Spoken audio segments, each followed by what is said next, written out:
E se nada disso for real? E se tudo, o chão que você pisa, o som da sua voz, a dor, o amor, o tempo, não passarem de códigos cuidadosamente renderizados? E se a realidade, como você a conhece, for apenas uma simulação avançada criada por uma consciência superior? Essa ideia, que parece essa saída de um filme de ficção científica, é levada muito a sério por alguns dos maiores pensadores da atualidade. Filósofos, cientistas e físicos vêm considerando essa hipótese com cada vez mais atenção. E o nome dela é Teoria da Simulação. A teoria propõe que o universo não é real no sentido tradicional. Em vez disso, seria uma construção computacional criada por uma civilização altamente avançada, talvez do futuro, talvez de outra dimensão, ou talvez de fora do espaço-tempo que conhecemos. Tudo o que você vê, sente e vive seria o resultado de um sistema incrivelmente complexo.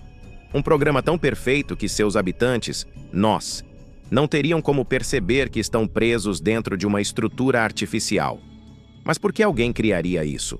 Talvez para estudar comportamentos, talvez por curiosidade histórica, talvez como forma de entretenimento, ou talvez por razões que nem somos capazes de compreender. O filósofo sueco Nick Bostrom foi quem trouxe essa hipótese para o centro dos debates modernos.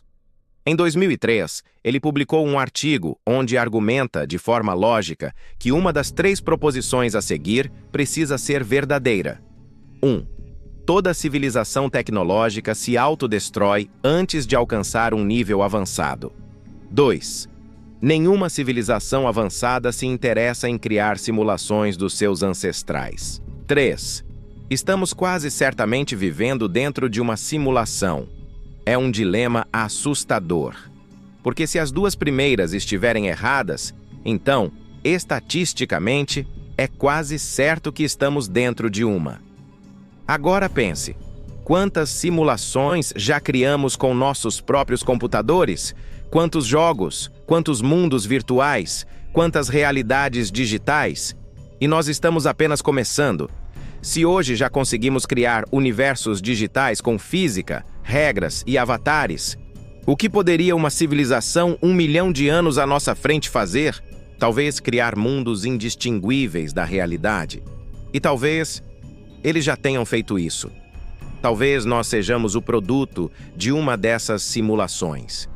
E tudo aquilo que chamamos de realidade, leis físicas, tempo, causalidade, não passam de parâmetros definidos por programadores cósmicos. A física quântica, inclusive, traz pistas estranhas, partículas que se comportam de forma imprevisível. A realidade que parece se materializar apenas quando é observada. Um comportamento muito semelhante ao de sistemas otimizados por desempenho, só renderizar o que está sendo olhado. Mas se estamos numa simulação, o que isso muda? Essa pergunta abre uma porta perigosa e fascinante. Porque se tudo o que vivemos é simulado, isso significa que o livre-arbítrio pode ser uma ilusão, que nossas decisões, emoções, até nossas crenças, podem ser apenas funções pré-programadas, zeros e uns organizados com maestria. Ou, talvez o contrário seja verdade. Talvez a consciência seja justamente aquilo que não pode ser simulado, aquilo que escapa ao controle, aquilo que floresce mesmo dentro da simulação. Alguns filósofos argumentam que, se somos conscientes, então pouco importa o tipo de realidade em que estamos. O sofrimento ainda dói, o amor ainda nos transforma, a arte ainda nos toca, a busca por sentido ainda pulsa. E talvez seja exatamente isso que os criadores da simulação queriam observar. Como reagimos ao mistério. Como vivemos sabendo que podemos não saber. Como criamos propósito mesmo dentro do desconhecido. A religião, a filosofia, a arte, a ciência. Tudo pode ser visto como respostas diferentes à mesma inquietação. O que é real? A ideia de estarmos numa simulação também pode explicar fenômenos como o déjà vu, aquela sensação de que algo já aconteceu, um possível bug, uma linha de código se repetindo, ou falhas na percepção do tempo, loops, glitches, coincidências absurdas que parecem guiadas por uma lógica oculta. Mas talvez a maior questão de todas seja: por que isso importa? Se estamos em uma simulação, isso torna nossas vidas menos significativas? Ou mais? Alguns diriam que sim, que tudo é falso, que nada tem valor. Mas e se for o contrário? E se isso fizer com que cada gesto conte ainda mais? Afinal, se existe alguém observando, analisando, aprendendo conosco, então talvez sejamos importantes. Talvez sejamos o centro de algo vasto, misterioso, cuidadosamente construído. Outros dizem que a simulação é uma fuga, uma maneira de evitar encarar a realidade dura e fria do universo indiferente. Mas talvez seja uma forma de reencantar o mundo, de dar a ele um novo mistério, um novo mito, uma nova forma de transcendência. E se a simulação for o nosso novo sagrado? A ideia de que estamos aqui por um motivo, que fomos projetados, não aleatoriamente, mas com intenção. Isso ecoa antigas religiões, só que traduzidas para uma linguagem moderna, a linguagem do código.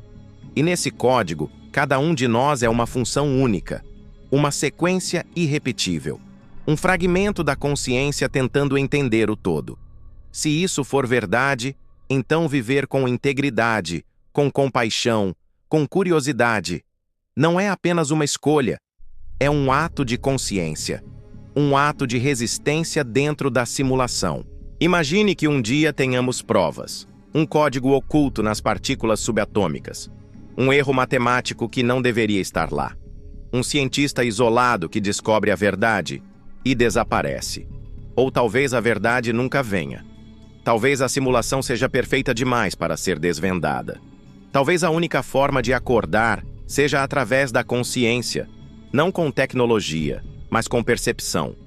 E se a chave estiver em despertar, em perceber que o mundo reage aos nossos pensamentos, às nossas emoções, às nossas intenções? Alguns místicos antigos diziam que a realidade é uma ilusão, que a matéria é secundária, que tudo é energia, vibração, consciência.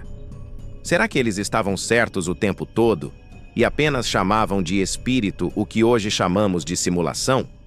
O que nos resta, então? Talvez viver como se fosse real, seja o mais real que podemos ser. Amar, criar, perdoar, buscar, errar, recomeçar. Talvez seja isso que faz da simulação algo extraordinário. Porque, no fim das contas, mesmo que o universo seja um programa, ele ainda nos deu consciência. E isso é um milagre, seja ele natural ou programado. Então, da próxima vez que olhar para o céu, pergunte-se: e se tudo isso for uma simulação? E se você estiver aqui por um motivo? Não para escapar da simulação, mas para viver meio dentro dela com presença, com profundidade, com intenção, porque talvez esse seja o verdadeiro objetivo.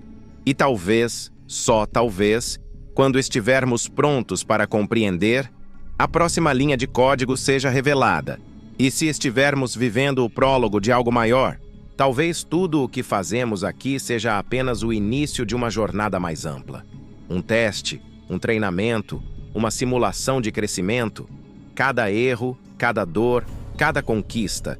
Experiências armazenadas, registradas, processadas, não apenas por nós, mas por algo além de nós. Talvez a simulação não seja uma prisão, mas uma escola. E o mundo, com todas as suas falhas, seja o cenário perfeito para a evolução da consciência. Um teatro onde interpretamos papéis, enfrentamos desafios e escolhemos como responder. Onde podemos praticar compaixão, coragem, empatia. Onde descobrimos que não somos separados, mas partes de um mesmo código. Mesmo que tudo isso seja programado, ainda há beleza. Ainda há poesia em um pôr do sol renderizado. Ainda há verdade em um abraço feito de dados. Ainda há amor, mesmo que simulado, porque o que sentimos é real para nós. E se o sentimento é real, então o resto não importa tanto. Talvez um dia possamos sair da simulação, ou transcender suas limitações. Mas até lá, temos a missão de vivê-la com propósito, de buscar sentido, de deixar algo melhor do que encontramos. Porque talvez no fim o verdadeiro segredo da simulação seja nos lembrar de que a vida vale a pena, mesmo quando não temos certeza se ela é real. E se você chegou até aqui, talvez já tenha sentido isso. Essa dúvida incômoda, esse lampejo de lucidez, essa sensação de que há algo além do que os olhos podem ver. Talvez essa dúvida seja o sinal, o glitch, a falha que inicia o despertar. E se for uma simulação, que ela seja bela, que seja intensa, que seja nossa, e que dentro dela sejamos tudo o que podemos ser, porque mesmo simulada, a consciência é real. E isso basta.